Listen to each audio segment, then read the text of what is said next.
Dong, the witch is dead. We got a new person today, huh? Which one? No, Fabi. Bubby. Fabi's on usually. Okay, here we go. 0 viewers. There we go. I hope it goes up. Hi, everybody. My name is Nelson Buck, and this is the Mardox Daily Live Chat. We do this every day, Monday through Friday, whether or not anyone's here or not, at 3 p.m. Eastern Time, noon Pacific, and at this time of the year at 9 o'clock Berlin time. So, that's all at the same time. Isn't that neat? It's all at the same time. So today we're going to talk. We want to talk about. Do you have the focus in your marketing, in your business, in your life? Do you have focus? And we should go on with that. Now, I thought it was Fabi that brought up that topic. Apparently, it was John. So we're going to leave it up to them to say what they meant about focus. I can already tell you I don't have any. I don't have any.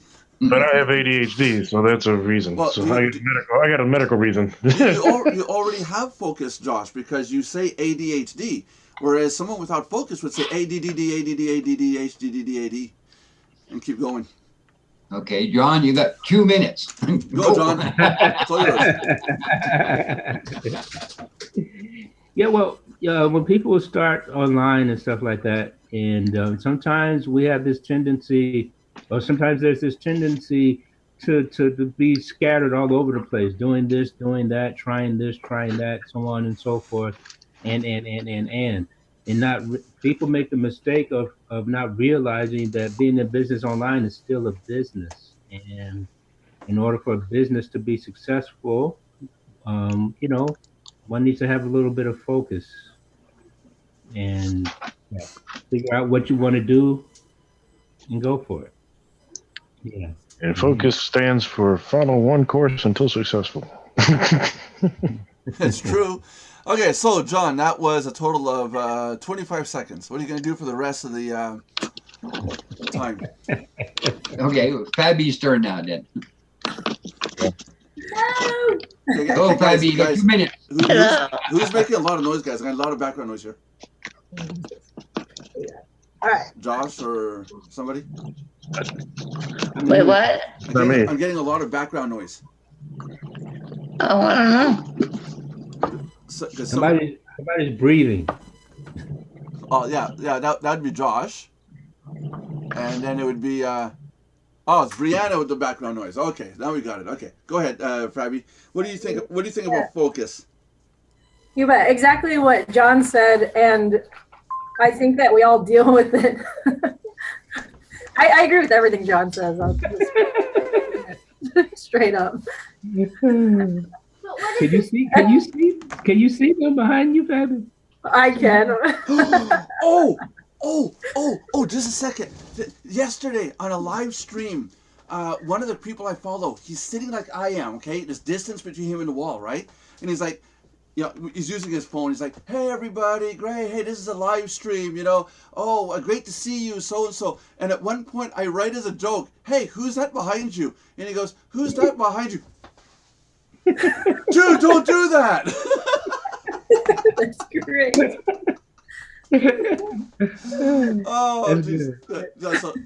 Focus. Okay, get back Focus. So focus. I think it boils down to one simple thing. It's how can we minimize all those distractions that are coming at us every day, every moment, practically 24/7, and the world is set up to distract us away from every day, bro. each other and from everything, from what we're doing, and it boils down to how do we manage that, how do we deal with it. And so what are some of your, I'd be curious to know, and even anyone watching to put into the comments, what are some of the ways that you manage distractions in your day? I shoot them out of a cannon virtually. One of the things I do, and I've said it before, is I go get a cheap little Dollarama book, dollar store book like this, and the things that I have to work on the next day, because one of the things where we lose focus is not during the day, is during the sleep. We process our data when we sleep, and then you wake up in the morning. If you notice, you kind of forget what you did the day before. Not forget like poof, it's gone, but our brains kind of put what we did yesterday aside. Okay, now what am I doing today? You see, so by writing down before I go to bed, okay, I got to work on social feed. I got to work on putting images up. I got to put, I put this little blurbs down. So in the morning I get up, I have my coffee, I open it up. Okay, got to work on social media. Got to do this. Oh, got to talk to John. Oh yeah, a show today with Fabi. You know, and that was in here. And you know, so that's how I keep track of the follow through to the next day. You know, but there's got to be different. But getting rid of the distractions, I find there's a lot of distractions. With Skype open and everything, I'm constantly, you know, doing something. I go talk to somebody on Skype, and okay, where was I? You know, it's hard.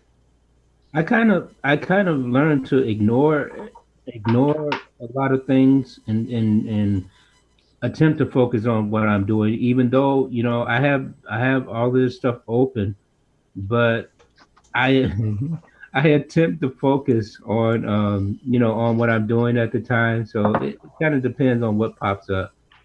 But yeah. But what about stuff like Skype and stuff? Like recently, I've gotten involved with Twitter. And reactivating my Twitter account. So another thing, you know, I'll be programming or doing something on the website, and you know, I get a boom, boom, boom. You know, with that, I set my phone to priority only, which is basically do not disturb, and whoever's marked as a star in my contact list, the phone will ring or make a sound. Otherwise, it doesn't make a sound. But that's one tool. But there you go. You see that phone rings, and you're like, "Hello," you know, and then you're distracted from it. So how do you bring yourself back to not being distracted? Turn your phone on vibrate. But then it just vibrates all day long. Yeah, but you can ignore it easier. But if my dad calls, I try to answer, but you know, he's always like, you know. How about you, Dad? How about your focus? I know you have Vina behind you. It's like we heard the whip, you know, like, you know, he's on the phone. Ah, I thought it was Josh. I thought it was Josh ringing the phone. Josh was already muted. Okay, I thought Josh did the whole Belinda thing today. See, that was not me this time. You had me muted, so I left it muted. And well, no, there was background noise. Yeah. There was like massive amounts of background noise back there. Yeah, so you found out. Someone loves peanut butter. What? Someone loves peanut butter. Look at that. Oh. Focus. It's Nutella. You have to like Nutella. Is it Nutella? No, it's peanut butter. Fabi, you talking about focus. You had a schedule that I downloaded PDF. Again, I lost focus on what I was going to do with it. This is why I got to get our members to do their own stuff. I can't do everything. But you have that action plan. Yes. Yeah. Do you have one? Do you have one in front of you, or do I want you? Do I have to go try to find the? You know, here's my thing on focus. I'm focused as hell. The problem is my clients aren't. They keep calling and interrupting my focus. I have my day planned. They screw up my schedule. How do you plan your day, Josh? I have my day planned out pretty much every day, but the problem is my clients don't follow the script. Yeah, but how do you go about planning your day? What's your procedure? Like me, I write my stuff down in a book, and I wake up in the morning. I go over what I have to do. I have everything on our task for Trello. I mean, that's what we use for managing our projects and everything. You're using a platform for taking care of tasks. Mm-hmm. Oh, cool. Yeah, we use Trello, which is free for people that don't know. That don't know how to Trello, Trello. .com. Cool. Yeah, if you're familiar with Kanban boards, it's a Kanban board system. It's the simplest thing your clients can actually figure out without having to explain it to them. So you can what do I want to say? We don't know. It's not for scheduling. It's mainly for project management. So you put in like tasks that need to get done, and then you can check them off. And they got checklists and things in there. You got you can put different boards for different pages. For example, that's what we do on the website side at least. We'll set up a web page for every single page, and then the client can put in their changes that they want, and we don't have to write phone calls. Huh?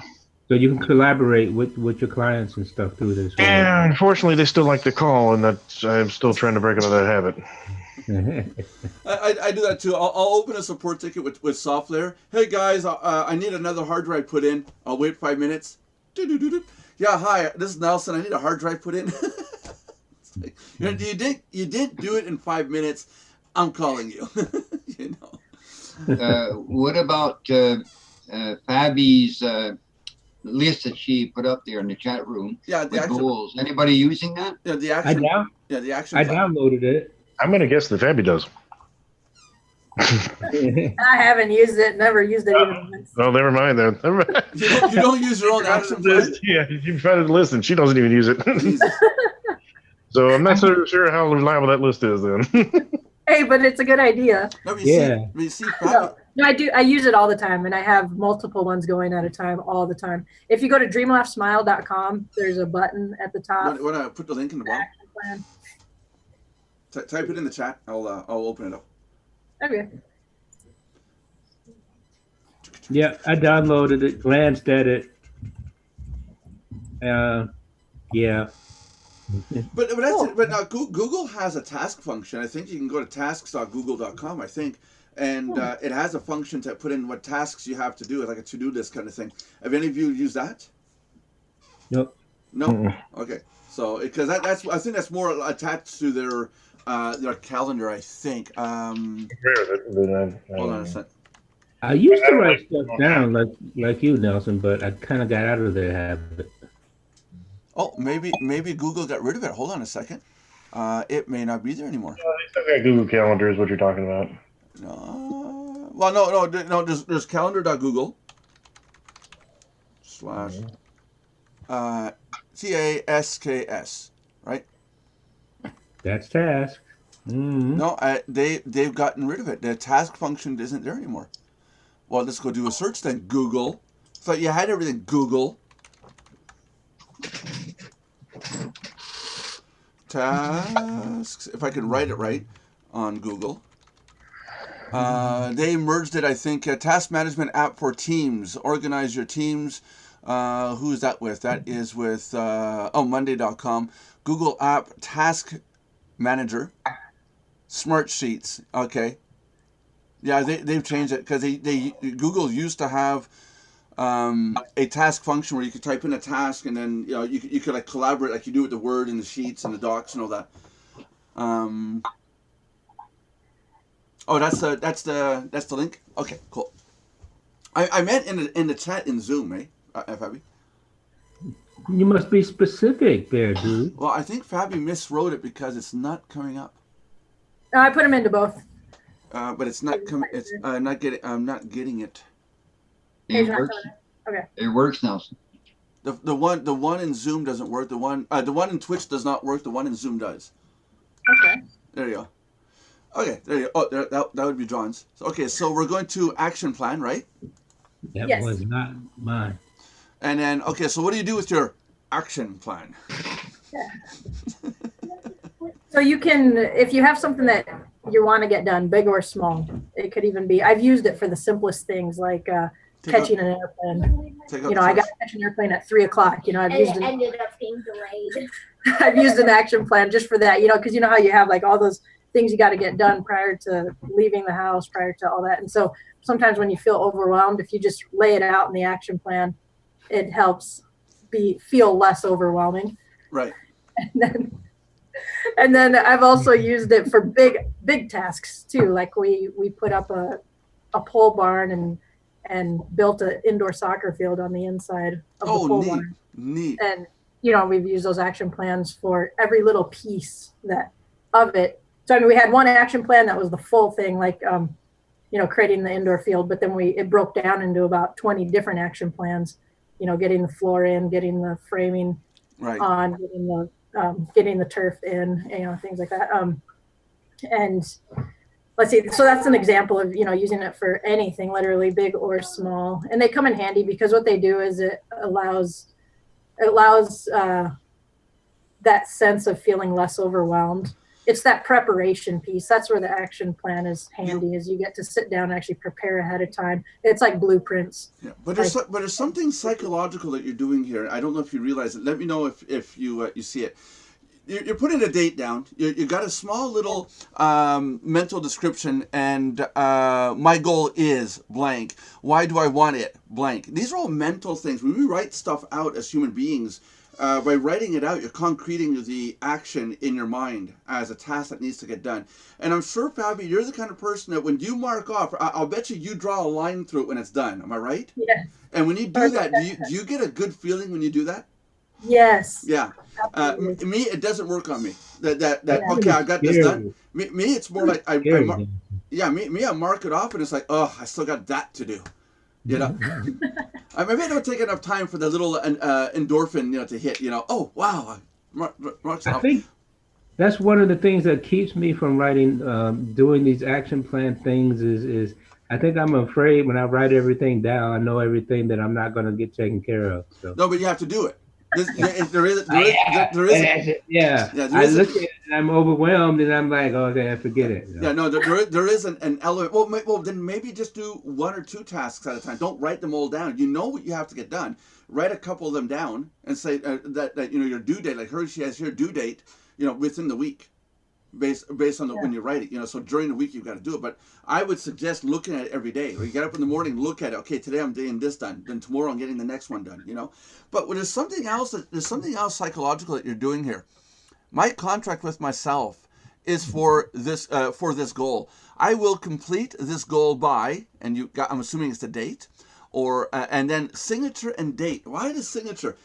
How important is a signature to us in our day-to-day lives now? Well, to be true to yourself. Yeah, when I sign a contract, if I just say to somebody, give me $200, I'll do the work for you. I'll still do the work, but it's not as concrete as if I were to say, here, I'm going to sign this, because then I lose sleep if that work doesn't get done, because my signature's on it. Why? Because we're born with that. Our signatures are us. It's a contract. Then. It's a contract. It's solid. It's concrete, and that is interesting. That you do you sign yours, Fabi? Yeah, I do. And if my kids do one, I make them sign it. Good. If they do one with themselves. Never done one. Yeah. She hasn't. Stop lying to people. She hasn't done one yet, but her older sister has, and it was for training for her field events and track, Right.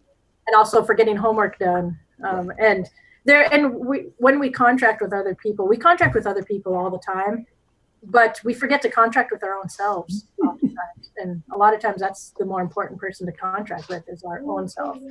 Yeah, that's right. Yeah, and the first person your best client should be yourself.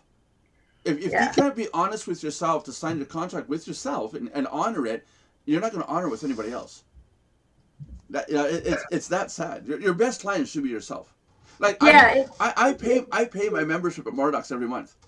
I literally do. I actually go get the money and I pay my own membership. That way I'm being my own best client.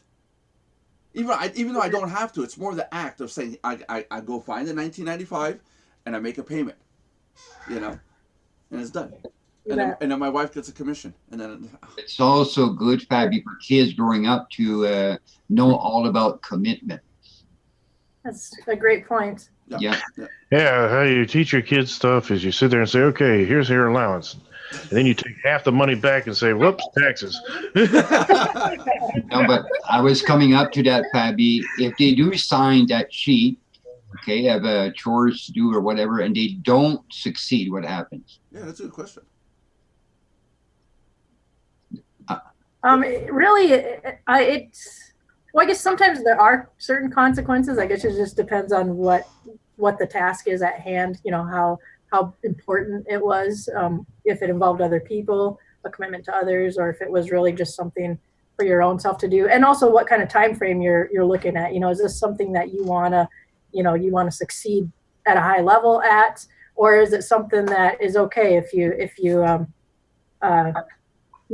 maybe don't succeed at that high level or something. So it really just depends on, to answer your question, what the consequences would be. It really just depends per thing. But what I will say is that to not let those action plans discourage you, because they're very vague. If you actually look at it and think about it, when it says a due date, what's a due date? That due date doesn't have to be a physical calendar date. The due date could be requisite upon something else. Like, I will complete this before school starts next fall or something. Or before, I guess, that is kind of a hard physical date. But you get what I'm saying? Like, sometimes it doesn't have to be a calendar date that you write down. It could be just some vague time frame of something happening. Could be the date. And then the other thing that I encourage people to, when they use the action plans, is to not beat themselves up if they don't make their due date. But let's say they make it 2 or 3 days later, especially depending on what the task at hand is. the whole idea is just that you completed that thing. If it came in a couple days late, you still completed it and should be happy. You'll notice when I'm having troubles getting a project done. When Bandvertise.com was being developed, I was taking forever to get it done, right, John? John knows. What, 6 months? And then one day I said, okay, enough is enough. And I went and posted to the group saying, hey guys, Bandvertise will be up and running next Monday. It was a week. So I mentally gave myself 1 week. Now, if I don't do it, I've got the entire community saying, hey, where is it? That's and that's a hell of a thing to have to explain to the public. Not just, oh, well, I got a problem. Because if I lie to myself, I know I'm lying to myself. But, you know, to tell people, yeah, we're a little bit behind. And it's not a good feeling. It's better to say, hey, we're on time, you know? Yeah. Yeah, and then suddenly tasks get done, you know? Interesting how that works. My youngest daughter wanted to go to Europe on her Europe trip. She came home one day and she said, Dad, I want to go to Europe, because I already heard her talk to her mom, and her mom said, I'm going to go talk to your dad about that. And I said, well, I don't know. How much is it going to cost? She goes, oh, about $3,500 plus spending money. And I said, are you out of your tree? But I didn't say she can't go. Okay, if I would have said you can't go, I that would have made a war between her and I. What I did say was, fine, find the money, and then you can go. In my mind, I was like, you're not going to find $3,500 plus spending money and everything else, you know. And she goes, well, how do I even start that? I said, well, how much time do you have? And divide the 3,500 by how much time you have, like saying into weeks. And you know that every week you got to get this much. So it came to like $140 a week that she had to find a way to raise in order to have enough by the end. And she went upstairs and I wrote on the whiteboard $140, circle that do not remove, right? Right in the middle of the whiteboard. So that's the amount she had to get every week in order to get her trip. Well, the little bugger, as intelligent as she is, finished her school, raised her money for her trip, got the money for her driver's license, got the money for her first car. Awesome. Little witch. Huh? How about spending money? Did she raise that too? Well, we kind of cheated. We gave her some money before she left, because I mean, you got to admit, she did so well, you know. Because instead of 3,500, it was like nearly 5,000 or 6,000 already raised in that period of time, you know.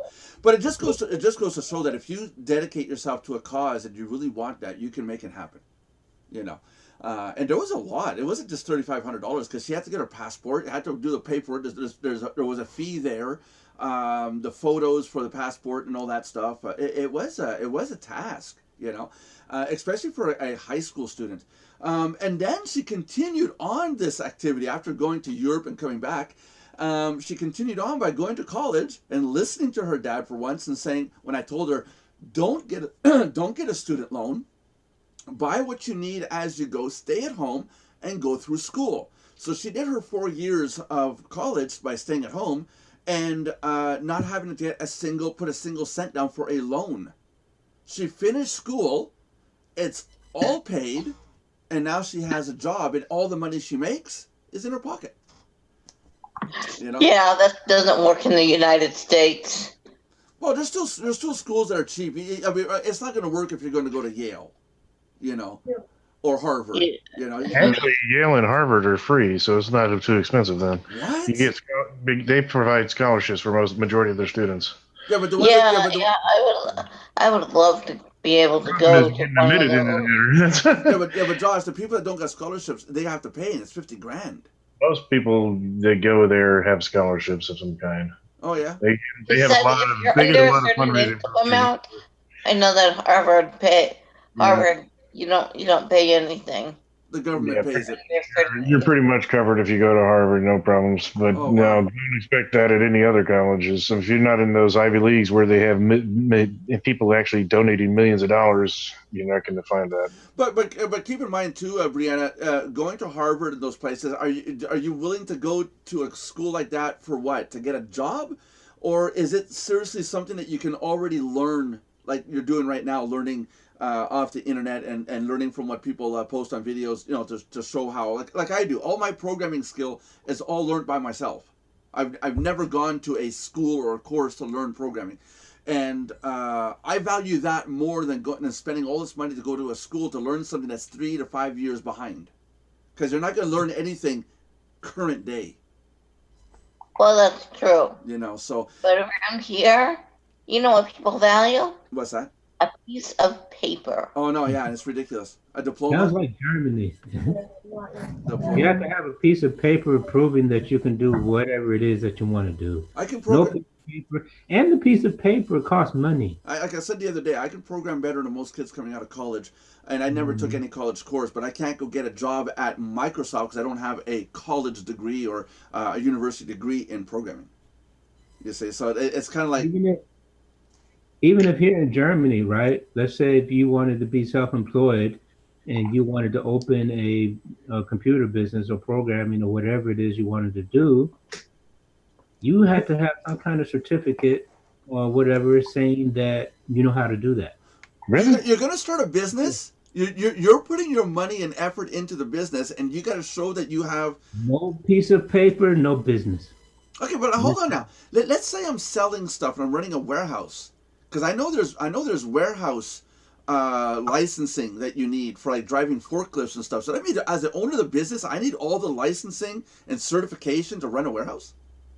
If it requires certification, yes, you need it. That's and you nuts. need You're saying in order to run like a programming company like we do, you would have to have a degree of some kind? Not, it doesn't necessarily have to be a degree, but it has to be something official, some kind of official certification. Hey, wait. You know wait. why Oh, I remember the rumors going around that they were going to try to create all these certifications for web programming. And you know what the consensus came back from the community was? Bogus. How can we create how can we actually create a certification when we're trying to keep things creative and moving forward? Because if we do any kind of certification, then we have to sit there and say, okay, study this and you'll be able to do this. But the problem is tomorrow that shit changed. Yeah, that's it. Yeah, sure. Because if somebody learned Perl, went to school like say today and learned Perl, by the time they're done learning Perl, they're literally going to come online and go, who's using Perl anymore? Even though it still exists, but Yeah. nobody's going to use Yeah. Perl. They'll come up, here, they will come up with something Yeah. that you have to be able to present. It's okay. I got a question for you there, John. Yeah. You're working for yourself. Where's your certification? On my wall in my room. Let's see it. Okay. I'll be right back. He probably has a TESL or the other one. Merlin, hey, enough. Okay, sorry about that, guys. The dog Probably was, got the, background the- the- noise. the dog was trying to get it. The dog was trying to get his two bits in. A lot of when I was background in noise there. grade, I had started learning how to program in BASIC, Yeah, TI BASIC. Of course, the company TI died, yeah. and then so did BASIC, the language. Because I switched to Qt. Basic is still around. Yeah, In Linux, it's called Shell. Look at this! John's legit. The brother's legit. First, I have two. Well, I have more than two, but here's two of them. This one says that I completed. Nice piece of paper, by the way. Oh, It there we says go. I completed a 40-hour intensive course of English stuff. Cool. Even though you're English, you have to go take an English course. Yeah, here's the funny part. He had to take an English course in Germany Yeah. to teach English, even though he's from America, which actually speaks English. Is this right? 9. And this one, I took an extra course. It says has passed the English to Young Learners course.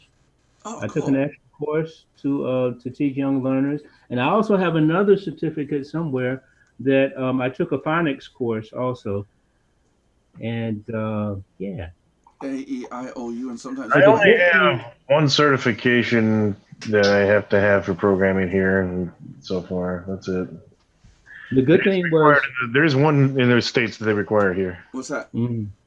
You cannot work on any doctor's office websites or dental office websites or anything that has any patient data unless you're HIPAA certified. Yeah, that's the same thing here in Canada. I think when I was I renew my HIPAA certification every year. when I was doing credit card processing, gateway setup, not the setup like so you can use PayPal, but what PayPal uses behind the scenes that nobody touches. To program that kind of stuff, you need certification. It need to be at the time, all my staff had to be background checked by the federal police here, the RCMP. Every 3 months, they had to go in and get a paper that says that they had no criminal history. Anybody who did come back, even before a driving ticket and anything, there's a record. They cannot work in that office, and it got real severe there. I had to let go of 2 people because they got pulled over for drunk driving. Just barely blew the limit, but they had a drunk driving ticket, and that in itself is a violation. They're gone. The law doesn't look at what the crime was. Is that you have a record, you're done. You can't work in that anymore. What if you have a record by Elvis Presley? Yeah, well, that you're done. You're done. John Wayne, or no, not John Wayne. What am I thinking? The other one, Nelson, or what's his name? Willie Nelson. That's okay though. Oh God. But John, you were talking about focus. Yes. Okay. I had a question there. How do you keep up with your competitors? You got to focus on them as well, don't you? No, not really. You see, and this is another thing about, and it's a good lesson for our industry. You know, you have to stop considering others that do the same thing that you do as competitors. You see, because there's enough business out there for everyone. Mm-hmm. You just have to focus on what you do and doing what you do good. And you develop a clientele, okay, that like your work, trust your work, and they will keep coming back to you, and they will refer others to you. And in my industry, there's enough work. And when you offer, there's a difference between some young person who is just like doing English tutoring, making extra money so they can backpack across Europe. And then the person like myself who has certification and this and that and the other thing, because the qualifications are different and the quality of the instruction is different, you see, and that makes all the difference in the world. Plus, like there's different strokes for different folks. There's different focuses. There's so many branches of the English training business. You have people that specialize in test preparation, for these these tests that people have to take to get this language certification. You have people that specialize in all different areas of English training. Like you work in English training for people in businesses, right? Like, and that work for companies. Well, my focus at the moment is on business English because I started getting all kinds of contracts through this language company. But I can teach. I have the qualifications, the experience, and I can teach any area, any age group, and so on and so forth. But my main focus has become teaching Germans how to speak English. For business. And at the moment, the sub focus is on business English, but I can teach it all. I stopped doing tutoring years ago because I'm just too busy for it. And with tutoring, the students are not always very committed. It depends on how committed their parents are, to making them be committed, you see. Got to get the parents an action plan. Yeah. See, but also the thing about it is, in my industry, right, what's very important is that the people must pay before services are rendered, you see. Yeah. Unless it's through the language company that I teach for, because they take care of all of that. But if it's a private customer of mine, they have to pay before services are rendered. Because I have had people, I'm not cheap. I have had people pay for language packages from me. They came a couple of times, never came back. Just gave up. Never came back. I squeezed a tutoring student in only because, okay, this student's brother's girlfriend is a family friend, right? She's one of the kids. I've known her since she was little, and she used to. It's so cute. When she was, I met her parents when she was about what, 2.5 years old, I think. And anyway, she used to call me daddy, and she still does because she heard my kids call me daddy all the time, and she Yeah. thought that was my name. You see, Right. it's too cute, and to this day, she still calls me daddy. You know, and she I'm called. not even gonna go there, man. Well, no, it's like Yeah. my mother-in-law. From day one, I called her Emma, but it's not the name Emma. The word Emma in Estonian, it means mother, and but her name was Lina. So all my life I called her Emma. Even my dad called her Emma. So Yeah. we're all going around calling her mother. Yeah, but you know what's also interesting about this story I just told you. You see, this is a German kid, Yeah. meaning her parents are both German. Okay, so they're both white, right? Yeah. And sometimes when she was still in kindergarten, sometimes I would go with one of them or both of them to pick her up from kindergarten, right? So we'd be walking together, and she'd see us, and she'd run up, she'd say, "Daddy," you know, talking to me. And sometimes the people would look like, okay, what's Little going on skeleton here? in your closet there, John. Yeah. Wait, was the mother albino? No, I'm just kidding. I'm kidding. I had to let that one But go. with this tutoring student, right? This Yeah. tutoring student, it was really, really, really important. Yeah. Because he needed to get his grades up. Yeah. So how did that work the first time your wife heard that one, and the kid ran up calling you daddy, and the mother's there, and you're like, no, I can explain. Yeah, it was never a problem. But yeah, this kid, right? He had, I think, 5 appointments, and then all of a sudden, we didn't make any more arrangements. I called his mother once, and I said, "Hey, he hasn't made any arrangements with me. You need to talk to him because I'm not going to run behind." I did that once. Yeah. And I haven't heard from them. He still has 5 appointments left. The appointments are there for him, you know. Yeah. But this is why you get. How long has it been? It's been at least what 4 or 5 months. Oh, it's recent. Oh, I thought it was like years ago. Oh, wow. No. Okay. It's been 4 or 5 months. Yeah, but the thing is, it could be it just doesn't click with him. You know, it's not easy. to learn Yeah, language. but see, the thing about it is, his mother paid good money Yeah. for him to have private tutoring. And it's not like that. it's not your fault, so you're not really entitled to pay him back for it because he's the No. one. Yeah, Oh no. Oh no. I mean, the appointments are there for them. Yeah. And I'm sure You know. I'm sure she's like, you gotta go to your class. You gotta go to your class. You know. But Whatever. but competition. Going back to competition.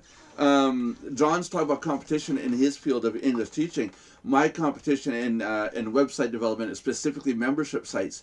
At first, when I relaunched Mardocs, I was like, oh man, people are going off to this site or going off to that site, and I was like, I had to come to terms with it and say, wait a minute, it doesn't matter if they're going to these other websites. What's important is that they keep coming back to the site. And they're talking about what the others are doing. So then that's why I caught on to, hey, let's make the website the way that people want, because they're saying this site has this, that site has that. Can we make that here? You know? So that's where I caught on to that. So there's not really any competition. People are going to go where they want to go and use who they want to use. The important thing is, some people would say it's ass kissing. But you basically you have to kiss the butts of the people that you want to keep, and not to the point of give them the universe and the stars, but in my case, make your members happy. In John's case, make your clients happy. No, it's true. It's true. Yeah. You know. You know, what you need to do is offer quality and stuff like that. And don't worry about people going other places. I mean, hey, you don't shop at just like one store. I do. I'm being laughed at. I'm gonna. He's in Canada. There's only one store in his town. My new niche is not going to be adults. It's going to be the little kids 8 to 12 years of age. I'm going to make them laugh. It's easier. No, but John Nelson, my question wasn't finished. How do you keep track of your competitors if they're knocking your site down?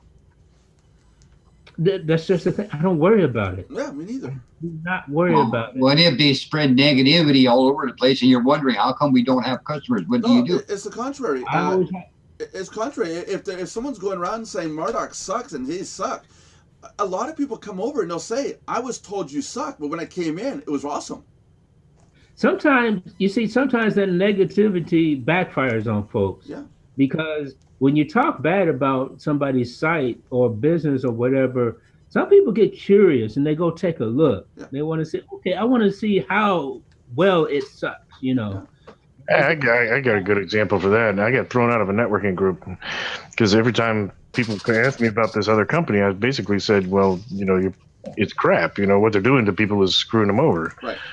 And word got back to the organizer, and they said, well, you're bashing on other businesses in this group, and we're kicking you out of the group. 2 months later, that company was out of business, and everybody got ripped off by the company. And then they were all coming back to us saying, hey, how did you see that? You saw this way before anybody else. Well, how come you saw this?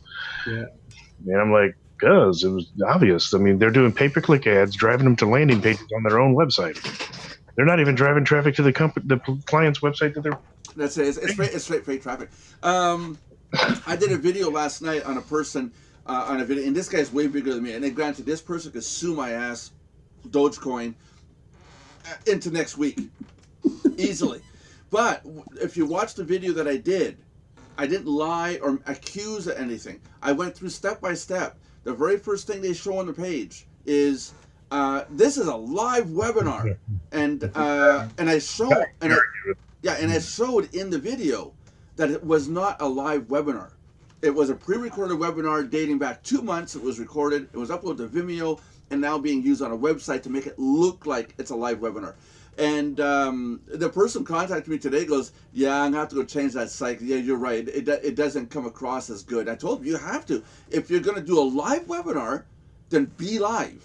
You know, just like here, if someone you don't even have to necessarily be live nowadays. No, just say it's a webinar. Just say it's a recorded webinar. Yeah. You don't even have to say that. I could say it's a live webinar, and you still wouldn't even be able to tell. And here's why: because nowadays they have these things called hybrid webinars. You ever heard of those? Yeah. It's where the entire webinar is pretty much pre-recorded, and then you have a set time where you come back online live and answer people's questions at the end of it. So as far as they're concerned, it really is live. But what he's doing is not that at all. It literally is a chat bar down the side, his video, and he goes, put your comments in the chat bar, and we're going to answer you back. You type something. Someone does type something, I guess, at some point. But when you go look at the video, it's old. It's old. It's just not live. It's not a live show, and that's what I was pointing out.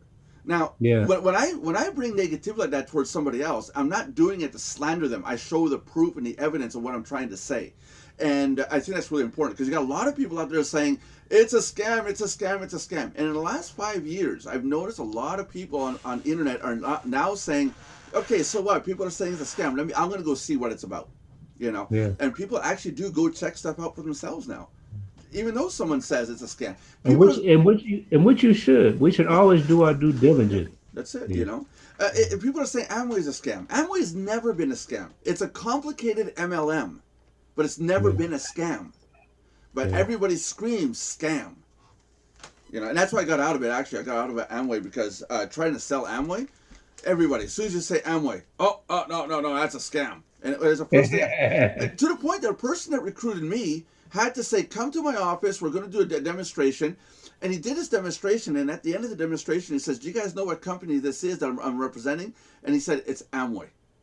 But if he didn't do it that way, the 1 hour spiel on the whiteboard first, if he would have said Amway, most of the people would have got up and left. Because he did the spiel and it made sense, then less people left. But still some people left and they said Amway. You know. Yeah, sure. Sure. I kind of figure if you have to explain what you're selling or how you're selling it or anything along that lines, you probably need another business model. Well, Amway is very complicated. So Amway, it runs on PVBV, points volume versus business volume. And depending on how much business volume you got, you get a range of points volume based on a percentage. Yeah. And you can't calculate that until the end of the month. And that's what I mean. It's complicated. You need to be a mathematician to figure this stuff out, you know. I am, but the problem I have with most MLMs is that the issue is that they don't. I mean, if I'm saying anytime somebody comes and approaches me with an MLM, I already know what it is. The second they tell me, "Oh yeah, Kate, can you attend this seminar?" I'm like, no. And I said, "What are you trying to get me in?" Well, I get this business opportunity. I said, "Okay, what's the business opportunity?"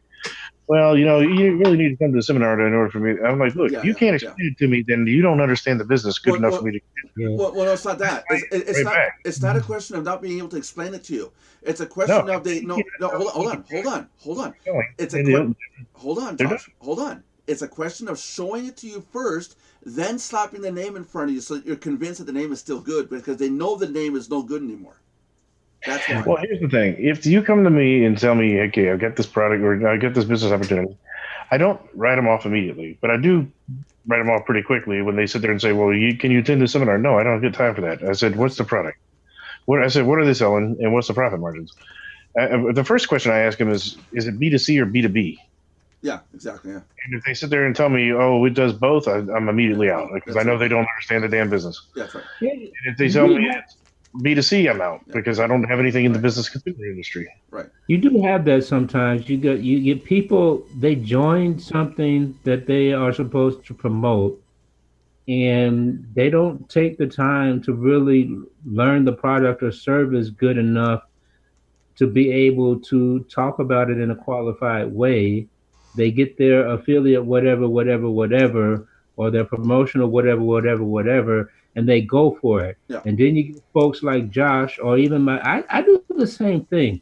Somebody approaches me online with some kind of link or business, or I've heard it all, right? They come with this, I like, okay, what is it?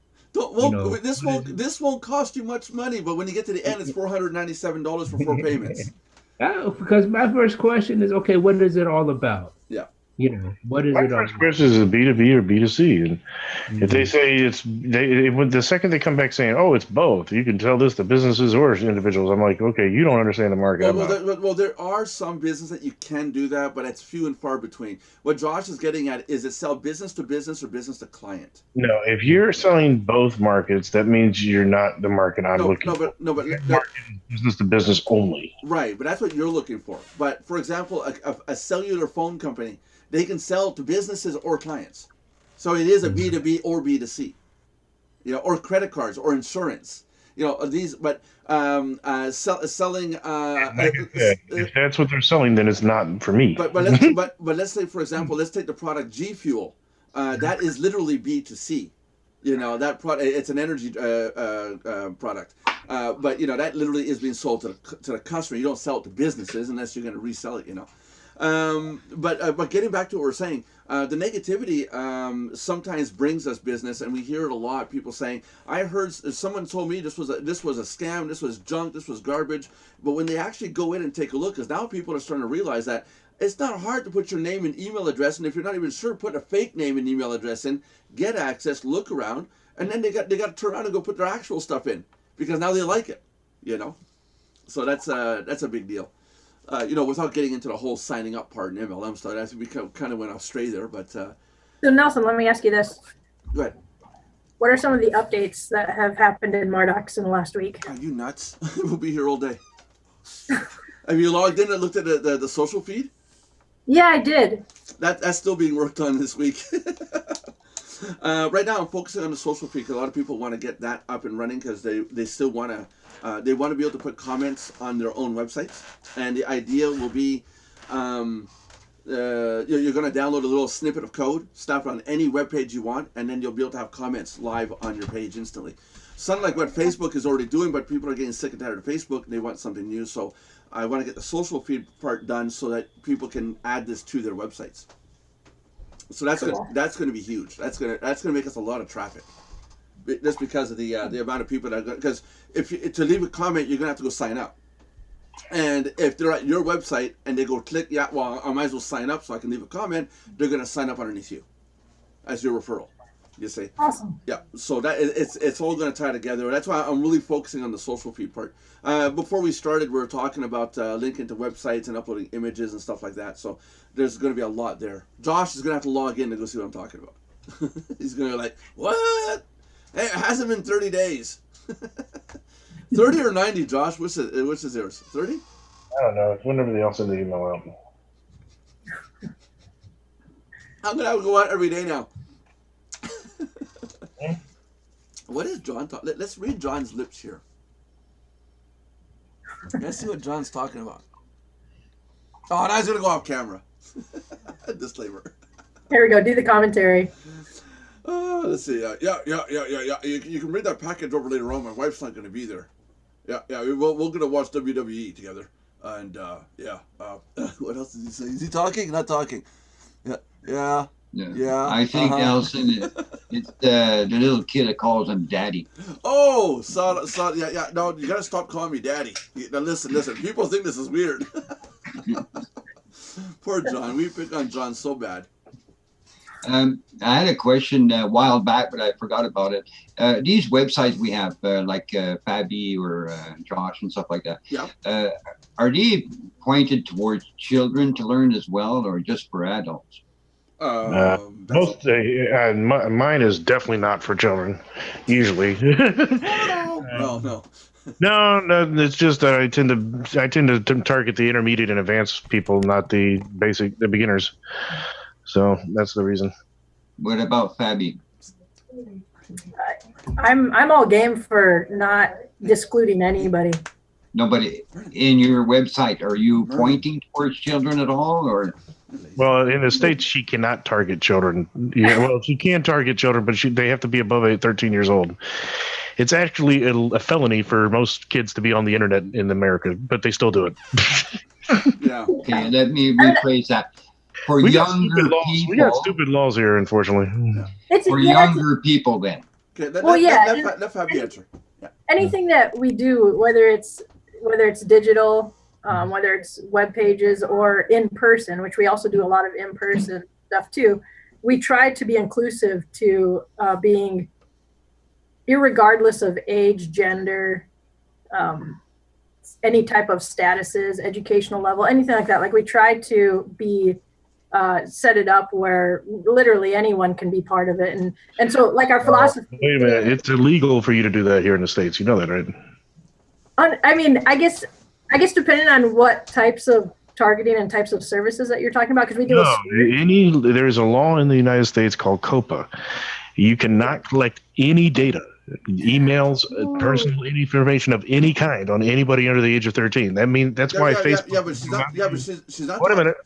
But that's why Facebook doesn't allow you to start an account until you're 13 years old. Right. That's a very good point. Yeah, and that does need to be clarified because there are under 13. You can't even collect an email for a login your username. Yeah, but Josh, we can if there's consent from their parents, because sometimes we have to. No, it's still a violation of COPA, which is why I think our laws need to change. We have politicians that create laws that are stupid. If they actually enforce COPA, they'd be locking up every kid in the country. Well, hold on now. They're not going to lock up. They're not going to lock up the kids. They're going to lock up the owners of Facebook and YouTube and whatever else. They clearly stated in their policies that you have to be over 13. They're going to be locking up the kids for violating the terms of service, which is technically hacking.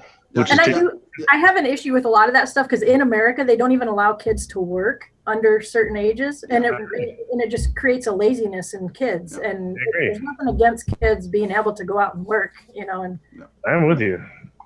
I was getting paid under the table before I was legally able to work. Here in Canada, I think any kid's allowed to work as long as there's parental consent. But there's got to be. I know there's a government form that's got to be filled out, and they got to be registered as an employee. I at one point thought that I could hire people no younger than 16, and there was a 13-year-old that wanted to do the lawn cutting with us, and it's a nightmare of paperwork. But you have to treat them like an employee with the deductions, the whole 9 yards, and declare the taxes. And they got to get. I think it's more the government wants to make damn sure they're getting paid as an employee, not as a 13-year-old. You know, here's $2 a day. You know, where everyone else is getting paid $12 an hour, $15 an hour. You know, so I think that's the biggest thing. The laws you're talking about, Josh, for work, I think it has to go with that. Data collection. If I find out somebody's under the age of 16, 18 years old, yeah, their account gets frozen because I don't want to have anything to do with anybody under a certain age on our site. But I'm not in the States, so I'm in Canada, so we can do what we want with our youngsters. Yeah, here the age limit is 13 for COPA. And COPA, for those that don't know, is the Child Online Protection Act. It's basically the politicians got together and said, hey, how can we prevent kids from being able to advance themselves in technology, even though we're a technology-based society? And they got a bunch of idiots now, and that's why they're eating Tide Pods and freaking thinking the world's flat. Yeah, that's it. You know, but kids should be going to school and having fun. I don't think kids should have to go to work unless you're my daughter Sandra. You want to go to Europe? Go bust your butt. Go bust your butt. You know. No, but I wasn't targeting age or stuff like that. I'm just, how difficult then is the website for anybody? The program? Not that hard. No, not the program, just to use. No, but Josh, you're a very specific clientele. I'm talking about the average Joe that goes to websites. Like I've been to different websites, and some are really, now what do I do? That's what we call, that's a UI UX issue, meaning they didn't build it for user experience, and that's the problem you run into. Yeah, and that has to do a lot with programmers. I'm a programmer. I can program code, but to make a website look good, there's times I'll sit with John for up to a couple hours, or I've done it with Fabi, and Brianna. The other night with Brianna, that's what she was doing. She was going, okay, now change this, change that, change this, because I got a programmer instinct in me, not the developer, the look of it, So that's more of a user interface on the back end. But ideally, the website, I don't look at when if a kid can use it. I look at our website, can an 80-year-old use it, is what I look at. Because the kids will go in and go like this and grab it right away. An 80-year-old's going to go, where do I go next? That's where you got to think like them. It's got to be obvious. Good point. So what he basically does is he calls you up and says, hey, Dad, can you check this out? And I do. Dad, does this look good? Do you like this? Oh, yeah, it looks good. Okay, cool. Next step. All right, we know it works.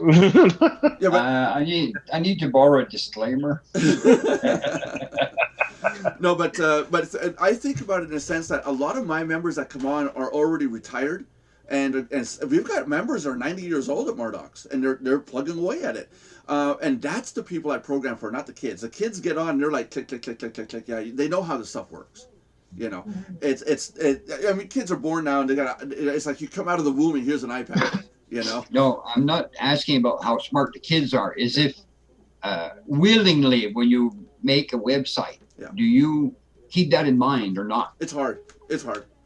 Okay. The design factor is a totally different factor than developing and programming it. It is. I would say though that willingly, that we always make a conscious effort that if anybody came to whatever we're doing, to our website or even to our physical spaces, if anybody came, would they feel welcome? Would they could they navigate around and know what they're doing? And can they literally say, yeah, this is for me?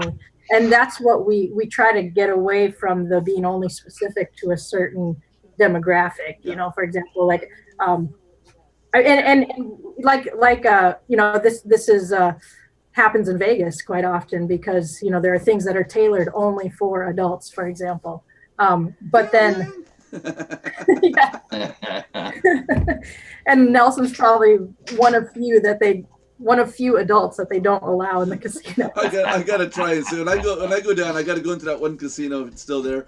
I gotta see if they boot my butt out. We need to do it. I'm gonna go with a sign around my neck. I'm Nelson Buck. Nelson, make sure you don't call for getting bail, okay? Oh no, I can't because you're going to be with We're me. not paying. No, Dad, you won't be able to pay. You're going to be with me. Yeah, right. I'm going to bring Vina down with me too. Or so, she's gonna be... No, actually, Fabi told you pick me up in a limousine and fly us to I Germany. don't understand why they think counting cards is illegal, but considering the fact that it's just simple mathematics. It is. It's not It's not illegal. illegal. They just don't like it. Yeah, they just don't like it. Correct. That's it. That's it. And losing money is not legal. And when I got caught and kicked out, the paper that was registered with the gambling board, it wasn't listed as card counting. It was suspicion of cheating. They couldn't prove it, but that's what it was listed as, suspicion of cheating. So that's the thing. Funny. Yeah, You know what how about often they cheat and their dealers cheat? Yeah. exactly? That's legal. Yeah, they're doing I it. wonder if we can kick them out if we catch them for suspicion of cheating. I guess Nelson, it's legal until they get caught. Yeah, that's right. That's right. But again, it's they're building their property, their sandbox. It's as simple as that. But but now when I was there, it was one deck. Now it's 5 to 10 decks at the same time. That changes blackjack all around, and it puts it in the casino's favor at that rate. Fabi, have you ever noticed visually or whatever cheating going on there? All Without the saying a time. word. Oh yeah. All the time. Can you give us an example, or can't you not? Oh, absolutely. Here's an example from the dealer's perspective is dealers will be really quick to take your bets away after a hand has been dealt or after the ball has dropped in the roulette wheel, for example. And they'll take your bets away really quick, and then they'll deal everything out again. If you're not paying attention and actually should have been paid, let's say, they basically put it on you as the player to say, hey, I was supposed to be paid on that last hand, for example. Yeah. And if you don't say it, Too late. then they just took all your money. And I've seen them take everyone's money on the table because everyone on the table is drinking beers, they're visiting, they're not paying attention. And first rule, if you sit at any table or if you're in any casino, is you need to pay attention at every second. You cannot turn away for even a second. That's it. And Fabi, when you see they take your money away, is it the one that you bet on a number or the one in front of you? it can be for anything. It depends on which table that you're playing. And usually it's they just don't pay you what they're supposed to pay you. Yeah. No, but let's say you won some coins. Mhm. Let's say 5 rand. Can that be taken away if you're not watching, or? The large amounts, no. The large amounts, it'd be harder for them to take that away. But it's all these little small amounts. So they might underpay you $5, $10, or 25 or 50. You know, those would be considered like the smaller amounts, but they're doing it to every player on the table. So that's a couple That's because $100 they're bucks. considering that their tip. That's it. Exactly. And let's take a $5,000 bet. Let's say you win 5,000. Do you have the time to sit there and count? Do I have 5,000? No, they're on to the next bet. So you're kind of pushed into, okay, here's my 5,000. You trust that they gave you 5,000. They maybe gave you 4,950. You know, Correct. You have to know exactly what the stacks are, you know, how much they're giving you. And you almost have to know the verdict of the hand before it even happens. Before the hand is even played, you have to know what the eventualities are, because then you can think that much faster. So then when they do make a mistake, and I think they train their dealers to make these mistakes on purpose, because there is human error. Sometimes they will make an honest mistake. And even then you still have to call them out on it, you know, and oftentimes they will go back and they'll give you back with what they're supposed to. And sometimes they'll even call upstairs to the video cameras. And then when you do that, and I see one person call out a dealer, and the dealer said, this one here basically flagged the table, so the table's frozen, nobody moves or touches anything. And you can see the eyes and attitudes of everybody else, because this one person called out the dealer, and the player was right, and everyone's like, fucking asshole. Because they just want to keep it going. They don't care. They're there, they're there to spend money basically. And so that's what the casinos thrive off of that. There was one time I was at a table, I walked up to the table, I was not even playing it. I was just watching it being played. And the dealer was continually underpaying some of the payouts for some of the players. And then about the third time I stopped him and I said, hey, I told this player that was sitting there, I said, he owes you $10 more, or whatever it is, because your hand was this, his was that. Did you get in trouble for that? I did. They asked me to leave. I mean, I wasn't even counting cards or anything. I was basically just like helping a player keep a dealer honest. and I was told to leave. Yeah. Yeah. But if something happens, you're playing. Do you have to prove it, or like the player does? he have to Everything have- is video recorded in Vegas. Everything. Yeah, but I'm asking if you have to prove it, though. All you have to do is have them call the pit boss over, and then the pit boss will call the video upstairs, the cameras, and Okay. then the person under the camera, they'll review the hand, and then they'll make a decision, yes or no. And usually you will win as a player, depending on how confident you are that they made a mistake. Yeah. For example, What if nobody can prove they didn't make a mistake and you're wrong? What happens then? if they prove that you were wrong, then they don't. They just deal the next hand. And Yeah, just go Oh, on. Yeah. you're not penalized or anything? Or? correct. Well, I No. guess if you call them out 10 times in a row and you're always wrong, I guess I say, look, just leave. You know, Exactly. that's it. You know, it's a question of focus, right? Exactly. You do, and you have to be very, very honest about what you're doing, Yeah. so you're absolutely right. If you're calling them out every time and you're wrong every single time, they're going to just laugh you off. You're going to end up in Nelson. Yeah, that's it. Yeah. Just don't come back. Go back to Canada. You Canadian. Canada. I was when I was booted out. I was literally told, go back to your country. Literally. Wow. And it was like, racist. Yeah. Typical. Yeah, but I'm in my continent. Yeah, but I got to stop by and see Josh. You know Josh? Uh-oh. Yeah, come with us. We got a dumpster out back with her name on it. So Oh, the thing that is happening in Las Vegas is they are bringing up that family side. They're building more of that family side to the Las Vegas community. Yeah. And so that's an example of how it's not just for adults anymore. And I think people are becoming more mindful of Yeah. making something to be for everybody, for the parents, for the children, for the grandparents. well, there's But the children can't go into gambling rooms.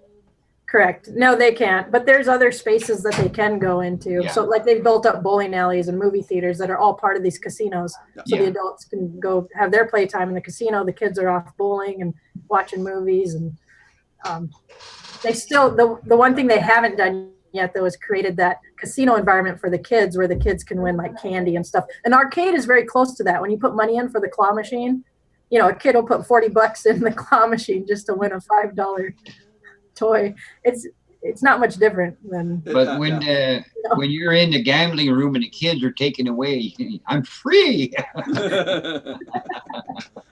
it's when her parents get taken away. That's a whole other topic. Daddy, why does your face look black and blue? Don't ask any questions, kid. Let's go home. And when your mom asked, tell her I was mugged. Mommy, we went to the casino. Oh, really? How old are your kids? Fabi? yes, 14 and 10 Okay. And your niece? is 13. You guys are writing this down to put in the database later? Because we have to log all this information here. Yeah, is this against any laws here in America? But well, and also the No, stuff there's that- no law against having kids that are 10 and whatever. No, but asking for their information, disclosing information over the internet, that could be a law.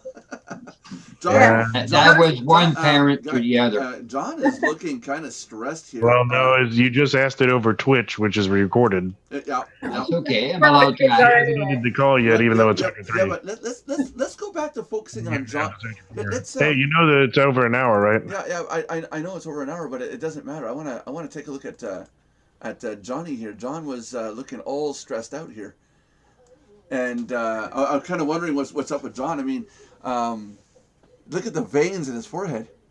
And John is tired these days. He's got so many Yeah, but ways to go. He can't do them all. He's got a cell phone in his hand. I take it it's a client that's giving him a headache. It's a That's headache. his wife. It's the wife giving him a headache. No, that's not a Yeah, wife. look in the chat. He wrote it in the chat. No, but that's not a wife forehead. That's a forehead from someone going, God, you're annoying the crap out of me. Look at that. I know, but look in your chat, Nelson. He Yeah. wrote. Yeah, I got it. I believe you. I believe you. Oh, no, this could be a bill Take it collector. back. No, This is going to be a long one. Oh, boy, this is going to be long. Okay. Blah, blah, blah, blah, blah. Let's all be on the phone. He can Grab your hear phone, everyone. us. Oh, Yeah. jeez. Here we go. Poor John. Poor John.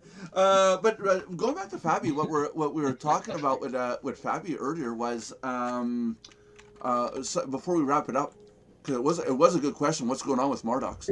And let's just go look at social feed partner. Hold on, mardox.com. Let's type it in, and oh man, why am I logged out? Why am I logged out of my own website? Dag naggit. What we are working. Fabi logged you out. Yeah, Fabi logged me out. William Hanks did it. That dang administrator. What we're working. Damn internet. What we're working on in the next couple of days, right now, if somebody when we say social feed, it's this whole section here on the website, which some people refer to as looking like Facebook. Yeah, it's kind of like that. We are allowing people, everybody to post stuff. If you have an affiliate link or a program you want to promote, put a paragraph in, put a link, tell people, hey, I went and got 44 cents today on this program. Here's the link. Go ahead and promote it. No, but what we designed here, Dad, and what we got going on is basically we created a room.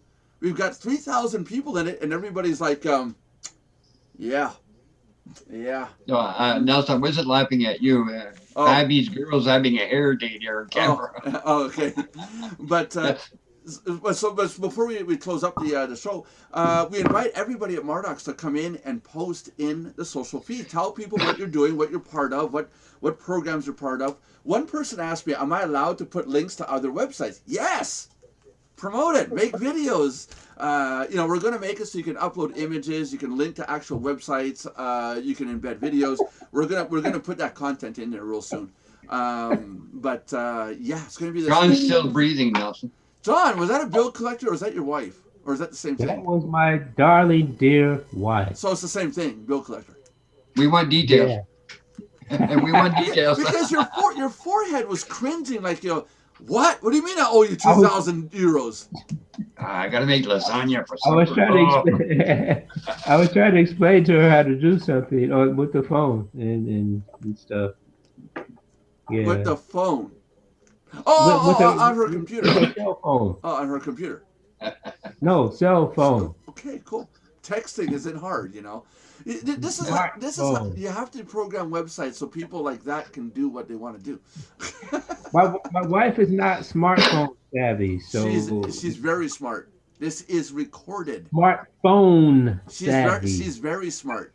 No, she's very savvy, John, because she has you do it for her. That's right. John, this is recorded and public access, public information here. And what? I don't say anything I'm not willing to get in trouble for later. Can somebody text John's wife? Tell her it's going to be at a minute and 11 seconds, an hour and 11 minutes. That's where John messed up. It's John's turn. Yeah, so let's get to the end of this so we can wrap this up. It's already an hour and a quarter gone here. Another function that we're going to have, and I thought about this while we're doing the show. Fabi was talking about her action plan, which is a PDF, right? Right, Fabi? So what I'm going to do is I'm going to put a section up where you can upload content, like PDF content, downloadable content. So hopefully this week we'll get all that ironed out and smoothed out.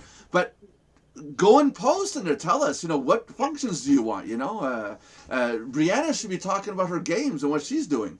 Every member should be logging in each day and putting up a post. Tell us what you're doing. We need to know what you folks are doing. Yeah. Then we can talk about it. Right, Nelson, your green sweatshirt looks like shit. Dogecoin. Put Dogecoin into quotations. And tell us what you think or don't think, or if you think at all. Johnny, so we can wrap it up. We need you to speak now. Okie dokie. Thank you once again, ladies and gentlemen, boys and girls, for joining the Mardox Daily Live Chat that comes to you weekdays, Monday through Friday at 3 p.m. Eastern Time, 12 Pacific, if I'm correct? Yeah. And 9 p.m. Berlin time here in Germany. Thanks for stopping by. If you are checking us out via YouTube, please remember to do 3 very important things for us. Every time. And subscribe, like, and comment on the video channel. And if you are checking us out via Twitch, then please do one very important thing for us and follow us on the video channel. And follow us on Twitch. I'm sorry. Yeah, thank you. And, Yeah, gotta get it right. and please comment, folks. Comment. Tell us what you want to talk about or us to talk about. Tell us how beautiful you think Fabby's girls are, because they're just adorable and stuff like that. And yeah, we'd like to hear from you. Fabby's girls are for sale if anybody wants to put up a bid. We can play blackjack, and whoever the highest winner gets them. Okay, guys, say goodbye so that I can press the button if I can find it. Have a good one. Where's the button? That's cute.